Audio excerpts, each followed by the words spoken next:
लेकर रिजल्ट आने के साथ ही होली जैसा माहौल दिख रहा है। देख सकते हैं कि जिस तरह से सभी जो समर्थक हैं या जो प्रतिनिधि हैं विभिन्न क्षेत्रों से हैं, आरा और भोजपुर और बक्सर के प्रतिनिधियों ने जो वोट दिया है, वोट के बाद जो गिनती हुई है, गिनती में जिस तरह से राजद के प्रत्याशी सोनू राय की जो जीत हुई है, उसे लेकर जो समर्थकों की भीड़ है, अभी भी देख सकते हैं कि जो सर्टिफिकेट लेके निकलना बाकी है, जिसे लेकर सब है जनप्रतिनिधि।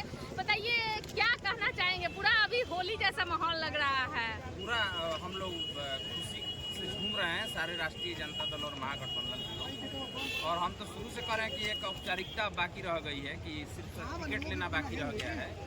और यह चुनाव साबित कर दिया कि बैलेट पेपर से यदि देश में चुनाव कराया जाए तो निश्चित तौर पर जो विपक्षी एकता है महागठबंधन, इंडिया गठबंधन, उसकी जीत होगी। और जो भाजपा के जो लोग हैं, एनडीए के जो लोग हैं, जिस तरह से ईवीएम में घोटाला करके सत्ता और शासन पर काबिज हो रहे हैं, निश्चित तौर पर वो सत्ता का दुरुपयोग कर रहे हैं। और यह चुनाव साबित करता है कि यह जनता और जनप्रतिनिधियों की जीत है। सरकार के खिलाफ जनता और जनप्रतिनिधियों का आक्रोश सड़कों पर है।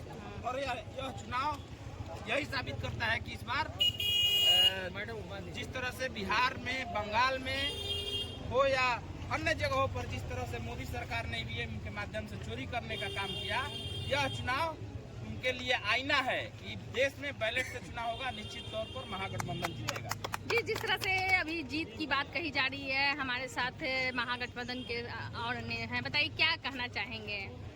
ये जीत सामाजिक न्याय की जीत है, लोकतंत्र बचाने की जीत है, संविधान को बचाने की जीत है, लालू यादव और आदरणीय तेजस्वी यादव की विचारधारा की जीत है, महागठबंधन की जीत है। और सभी स्थानीय प्राधिकार के जितने भी सम्मानित हैं, उन सभी का जीत है, सामूहिक जीत है। बिल्कुल, जिस तरह प्रहार है आपके एनडीए पर जो 2025 में तंत्र और यंत्र के माध्यम से जो चुनाव जीता है, उस पर एक करारा तमाचा है।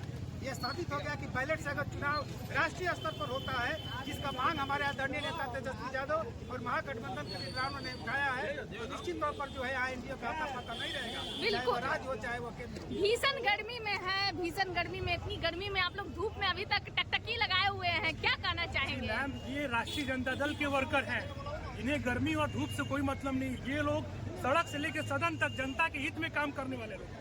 और आप देख सकिए कि आज जो बैलेट पेपर से चुनाव हुए हैं, आप यूरोप में कहीं भी जाइए जिसमें बैलेट पेपर से जब चुनाव होते हैं तो निष्पक्ष चुनाव होते हैं। और जब से केंद्र की मोदी सरकार आई है, ईवीएम के माध्यम से, वो हैकिंग के माध्यम से लगातार कई राज्यों में, चाहे वो बिहार हो, बंगाल हो या फिर असम हो, कई राज्यों में वो चुनाव चोरी करके जीत रही है, लोकतंत्र की चोरी करी एसआईआर के माध्यम से। जो हमारा विपक्ष का वोट है, लगभग 91 लाख वोट बंगाल में काटा गया, बिहार में 29 लाख वोट काटे गया। तो ये चोरी करके चुनाव जीतते हैं और इन्हें जनता माफ कभी नहीं करने वाली है। आप देखिए कि क्या स्थिति है बिहार की। बिहार में खस्ता वाले लोगों के पास कैश नहीं है, मार्केट में पैसे नहीं है।